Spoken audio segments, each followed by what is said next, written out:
டேய் மென்டல் பைத்தியமாடா நீ. ஏபிசிடி எல்லாம் ஆச்சப்பா. இப்போ அப்போ உனக்கு வேறன்னு சொல்லி கொடுக்குறேன். யாருக்கிட்டேயுமே எதுவும் திருடக்கூடாது, யாருக்கிட்டையும் பொய் சொல்லக்கூடாது, வேலையில் நேர்மையாக இருக்கணும். ஓகேவாப்பா? ஓகேப்பா. எதுக்கப்பா இப்படி பொய்யா சொல்லி கொடுத்துட்டுருக்குற? பொய்யா? என்னப்பா இப்போ கொஞ்சம் விளையாடு. எதப்பா பொய் சொல்லி கொடுத்துட்டுருக்குறீங்க? அதான் பொய். இது பொய்யா?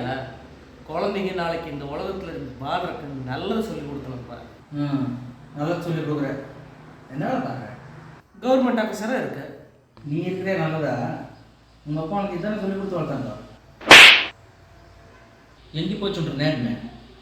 உங்கள் அப்பா சொல்லி கொடுத்தது இப்போ ஆப்போசிட் தானே இருக்கிற. இப்போ என்ன சொல்லி கொடுக்கணுங்கிற? நல்லதே சொல்லி கொடுத்தாங்க, ஆனால் இப்போ அதுக்கு எல்லாரும் ஆப்போசிட்டு தான் வளர்ந்துக்கிறாங்க. உண்மையாலுமே அவன் வாழ்க்கையில் நேர்மையாக இருக்கணும்னு நினச்சின்னா நல்லதுக்கு ஆப்போசிட்டான கெட்டதை சொல்லிக் கொடு. பொய் சொல்லணும், திருடணும், நேர்மையாக வாழக்கூடாது சொல்லிக் கொடு. நீ சொல்லிக் கொடுக்குற கெட்டதுக்கு ஆப்போசிட்டாக அவன் வாழ்க்கையில் நல்லது நடக்கக்கூட வாய்ப்பு இருக்குது. டேய் மென்டல் பைத்தியமாடா நீ. என்னடா மென்டல்? நல்லதே விதைச்சாங்க, விஷமாக வந்து முளைச்சி நிற்கிது. நம்ம விஷத்தை விதைச்சி பார்ப்போம், நல்லது முளைக்க கூட சான்ஸ் இருக்குது. போடா பைத்தியக்கார.